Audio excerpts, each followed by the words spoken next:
उन्हें बुला दिया जाएगा जो कभी माजी में आपके हुकूक की लड़ाई लड़ते मार दिए गए। मुसलमानों की तारीख मिटाई नहीं जा सकती, मगर हाँ किताबों पर पाबंदियां लगाई जा सकती हैं। आपके बच्चे क्या पढ़ेंगे ये आपको तय करने का हक अब नहीं रहा। सोचिए, किताबें रखने के लिए या छापने के लिए इस देश में यूएपीए के तहत कार्रवाई की जा रही है। जम्मू और कश्मीर में एक बार फिर किताबों को लेकर नया विवाद खड़ा हो गया है। कश्मीर डिवीजन के तमाम सरकारी और मान्यता प्राप्त प्राइवेट स्कूल्स के साथ साथ कोचिंग सेंटर्स को हुकूमत ने हुक्म दिया है कि अपने कैंपस में मौजूद हर किताब की जांच करें और देखें कि कहीं उसमें ऐसा कोई मवाद तो नहीं है जो हुकूमत की नज़र में गैर मुनासिब या एतराज़ के काबिल।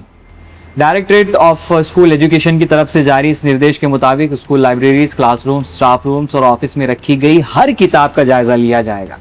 इसमें सिर्फ नई किताबें ही नहीं बल्कि पुरानी पब्लिकेशंस भी शामिल होंगी। स्कूलों के प्रिंसिपल्स, इदारों के जिम्मेदारों को सर्टिफिकेट देना होगा कि उनके कैंपस में कोई ऐसी किताब मौजूद नहीं है जिसमें एतराज़ के काबिल मवाद हो। हुकूमत के मुताबिक ऐसे मवाद में वो चीज़ें शामिल हो सकती हैं जो किसी मजहबी तबके के जज्बात को ठेस पहुँचाएँ, स्टूडेंट्स के लिए मुनासिब ना हो, मौजूदा कवानीन के खिलाफ हों, कौमी मफादात को नुकसान पहुंचाने की सलाहियत रखती हों या तालीमी कद्र कीमत और माशरे के क़याम शुदा उसूलों के खिलाफ। अगर किसी स्कूल या कोचिंग सेंटर को ऐसी कोई किताब मिलती है तो उसकी तफसीली रिपोर्ट तैयार करनी होगी। रिपोर्ट में किताब का नाम, मुसन्निफिन का नाम, पब्लिशर, साल अशात और कॉपीज़ की तादाद तक बतानी होगी। ये रिपोर्ट 7 दिन के अंदर चीफ एजुकेशन ऑफिसर या जोनल एजुकेशन ऑफिसर को भेजनी होगी। इस पूरे अमल की निगरानी चीफ एजुकेशन ऑफिसर करेंगे और 19 जुलाई तक consolidated report director school education को भेजनी होगी। ये नया हुक्म उस वक्त आया है जब कुछ दिन पहले बीजेपी ने स्कूल लाइब्रेरीज के लिए खरीदी गई कुछ किताबों पर सख्त एतराज़ जताया था। बीजेपी ने नेशनल कॉन्फ्रेंस की हुकूमत पर इल्ज़ाम लगाया था कि स्कूल लाइब्रेरीज में ऐसी किताबें रखी जा रही हैं जो उनके मुताबिक एकेडमिक जिहाद को बढ़ावा देती हैं। अब एक नया टर्म कहीं से मार्केट में फेंक दिया गया। इस विवाद के बाद हुकूमत ने 2 किताबों को स्कूल लाइब्रेरी से हटा दिया। साथ ही साथ 8 अफसरों को सस्पेंड कर दिया गया और एक कॉन्ट्रैक्चुअल मुलाजिम की नौकरी भी खत्म कर दी गई। हुकूमत का कहना था कि इन किताबों में प्रो सेपरेटिस्ट कंटेंट मौजूद था, यानी कि कश्मीर के अलहदा मुल्क होने के जो पूरी मुहिम है उसको समर्थन देने वाला ऐसा कुछ कंटेंट मौजूद था। जिन 2 किताबों को लाइब्रेरी से हटाया गया उनमें पहली थी personalities and legends of JNK जो हिलाल अहमद और संतोष मीना ने लिखी है, और great personalities of Jammu and Kashmir जो डॉक्टर सुशांत गिरी की किताब है। शामिल इन दोनों किताबों को, और ये दोनों किताबें जो समग्र शिक्षा प्रोग्राम के तहत हायर सेकेंडरी स्कूल की लाइब्रेरीज को दी गई। मामला इतना आगे बढ़ा कि पुलिस ने इनमें से एक किताब से जुड़े पब्लिशर के दफ्तर पर तलाशी भी ली और UAPA के तहत FIR दर्ज कर दी। हुकूमत के इस कदम पर जम्मू और कश्मीर के कई सियासी रहनुमाओं ने सख्त तनकीद की है।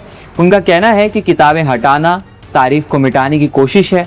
नेशनल कॉन्फ्रेंस के MP आगा रूहुल्लाह मेहदी ने इस फैसले को इंतहाई परेशान कुन करार देते हुए कहा कि लाइब्रेरीज का काम इल्म को महफूज रखना होता है, सियासी कहानियां तैयार करना नहीं। उनके मुताबिक किताबें हटा देने से तारीख ख़त्म नहीं होती बल्कि तालीमी तहकीक और इनको नुकसान पहुँचता है। रूहुल्लाह ने कहा कि जो माशरा ख्यालात से डरता है असल में वो सोच से डरता है। उन्होंने जोर दिया कि एकेडमिक फ्रीडम और तारीख को समझने का हक किसी भी सियासी या नज़रियाती दबाव की कुर्बानी नहीं बनना चाहिए। ये पहली बार नहीं है जब जम्मू और कश्मीर में किताबों पर पाबंदी या जांच का मामला सामने आया हो। इससे पहले भी अगस्त में जम्मू और कश्मीर होम डिपार्टमेंट ने मशहूर एकेडमिक्स, हिस्टोरियंस, जर्नलिस्ट और राइटर्स की 25 किताबों पर पाबंदी लगाते हुए उन्हें जब्त करने का हुक्म दिया था। उस वक्त भी कई मुसन्निफिन और एकेडमिक्स ने हुकूमत पर इल्ज़ाम लगाया था कि कश्मीर की तारीख और मुख्तलिफ नज़रियात को दबाने की कोशिश की जा रही। अब नई डायरेक्टिव के बाद कश्मीर में एक बार फिर ये बहस तेज़ हो गई है कि तालीमी इदारों में किताबों की जांच तालीमी बेहतरी के लिए है या फिर मुख्तलिफ ख़यालात और तारीख़ी रिवायतों को सीमित करने की एक और कोशिश।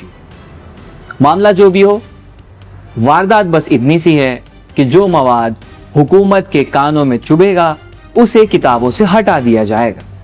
इन तमाम चीज़ों पर आपकी क्या प्रक्रिया है नीचे कमेंट सेक्शन में कमेंट करके हमें ज़रूर बताएं। बाकी मिलते हैं अगले वीडियो में, नए मुद्दे पर फिर से बात होगी। मैं जर्नलिस्ट मजहर, आप देख रहे थे मुस्लिम सियासत।